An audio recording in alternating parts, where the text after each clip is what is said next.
Assalamualaikum warahmatullahi wabarakatuh. Pada kesempatan kali ini saya akan mempresentasikan PowerPoint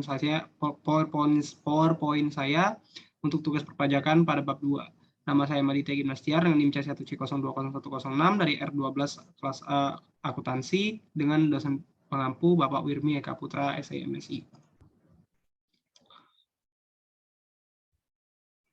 Stelsel pajak. Stelsel pajak merupakan sistem pemungutan pajak yang digunakan untuk menghitung besarnya pajak yang harus dibayarkan oleh para wajib pajak. Pemungutan pajak dapat dilakukan dengan 3 jenis stelsel, yaitu terdiri dari stelsel nyata atau real, stelsel fiktif, dan stelsel campuran. Jenis-jenis stelsel. Yang pertama yaitu stelsel nyata atau real. Stelsel nyata atau real adalah pemungutan pajak didasarkan pada objek atau penghasilan yang diperoleh sesungguhnya, sehingga pemungutan baru dapat dilakukan pada akhir tahun, yakni setelah penghasilan yang sesungguhnya diketahui. Kelebihan stelsel ini adalah perhitungan didasarkan dari penghasilan sesungguhnya dan hasil yang didapat akan lebih akurat.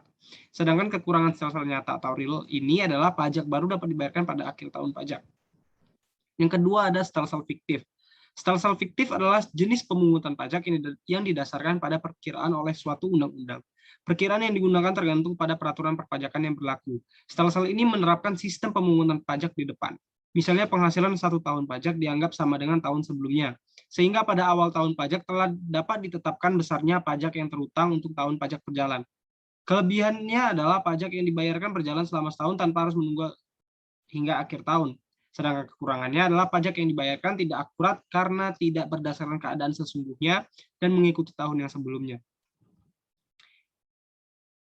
Jenis stelsel ketiga yaitu ada stelsel campuran. Stelsel campuran pada dasarnya adalah kombinasi antara stelsel nyata atau real dan stelsel fiktif. Cara perhitungan stelsel campuran adalah pada awal tahun besarnya pajak dihitung berdasarkan stelsel fiktif. Kemudian pada akhir tahun besarnya pajak diperhitungkan berdasarkan stelsel real atau penghasilan sebenarnya. Jika perhitungan yang sebenarnya nilai pajak lebih besar daripada pajak menurut stelsel fiktif, maka wajib pajak harus menambah pembayaran. Sebaliknya, jika besaran pajak menurut perhitungan real lebih kecil daripada stelsel fiktif, maka wajib pajak dapat meminta kembali kelebihannya atau direstitusi atau dapat juga dikompensasi. Kelebihan stelsel ini adalah pemungutan pajak sudah dapat dilakukan pada awal tahun pajak dan pajak yang dipungut sesuai dengan besarnya pajak yang sesungguhnya terutang. Kelemahan dari stelsel ini adalah penghitungan pajak dilakukan dua kali, yaitu pada awal dan akhir tahun.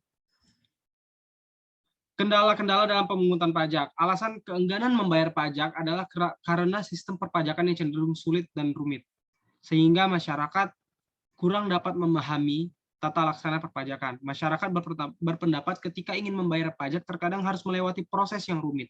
Alasan lainnya lagi adalah sistem kontrol yang tidak berjalan.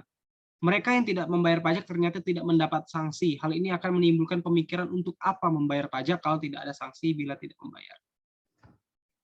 Bentuk perlawanan dalam pemungutan pajak. Adanya perlawanan terhadap pajak adalah hambatan-hambatan yang ada atau terjadi dalam upaya pemungutan pajak. Perlawanan pajak dapat dibedakan menjadi dua bagian, adalah sebagai berikut. Yang pertama ada perlawanan pasif. Perlawanan pajak secara pasif ini berkaitan erat dengan keadaan sosial ekonomi masyarakat di negara yang bersangkutan. Pada umumnya masyarakat tidak melakukan suatu upaya yang sistematis dalam rangka menghambat penerimaan negara, tetapi lebih dikarenakan oleh kebiasaan-kebiasaan yang berlaku dalam masyarakat tersebut. Misalnya kebiasaan masyarakat desa yang menyimpan uang di rumah atau dibelikan emas, bukanlah mereka menghindari pajak penghasilan dari bunga, tetapi karena belum terbiasa dengan perbankan. Yang kedua ada perlawanan aktif. Perlawanan pajak secara aktif ini merupakan serangkaian usaha yang dilakukan oleh wajib pajak untuk tidak membayar pajak atau mengurangi jumlah pajak yang seharusnya dibayar. Perlawanan secara aktif dapat dibagi menjadi dua, adalah sebagai berikut. Yang pertama ada penghindaran pajak, tax avoidance, dan yang kedua ada penggelapan pajak, tax evasion. Pihak yang terkait dalam perpajakan. Yang pertama ada orang pribadi. Secara prinsip, subjek pajak orang pribadi di Indonesia menganut model keluarga ini sebagaimana disebutkan dalam penjelasan pasal 2 ayat 3 Peraturan Pemerintah nomor 74 tahun 2011.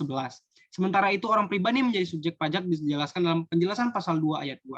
Pasal 2 ayat 1 huruf A Undang-Undang PPH, yaitu mencakup orang pribadi yang bertempat tinggal atau berada di Indonesia ataupun di luar Indonesia. Yang kedua itu warisan yang belum terbagi, yang diatur dalam pasal 2 ayat 1 huruf A angka 2 Undang-Undang PPH. Penetapan warisan yang belum terbagi sebagai subjek pajak dimaksudkan agar pengenaan pajak atas penghasilan yang berasal dari berasal dari warisan tersebut tetap dapat dilaksanakan. Alasannya, atas warisan yang ditinggalkan oleh pewaris dan belum dibagikan kepada ahli waris dapat saja memberikan penghasilan meskipun si pewaris sendiri telah meninggal dunia. Dan yang seterusnya dapat kita sendiri, penggolongan jenis pajak. Golongan pajak menurut sifatnya. Yang pertama adalah pajak menurut sifatnya. Golongan pajak ini dibagi menjadi dua, yaitu pajak subjektif adalah pajak yang diambil dengan mempertimbangkan kondisi dan kemampuan subjek pajak atau wajib pajak. Yang kedua ada pajak objektif, yaitu pajak yang diambil hanya berdasarkan kondisi objek, tanpa memperhatikan kondisi dari wajib pajak. Pajak objektif dikenakan pada seorang warga negara Indonesia jika penghasilan dimiliki sudah memenuhi syarat sesuai dengan undang-undang yang berlaku. Pajak yang masuk dalam pajak objektif adalah pajak impor, pajak kendaraan bermotor, PPN, biaya materai, serta biaya masuk. Dan selanjutnya, sekian dan terima kasih PowerPoint atau presentasi dari saya. Maaf bila ada salah kata. Wabillahi taufiq wal hidayah. Wassalamualaikum warahmatullahi wabarakatuh.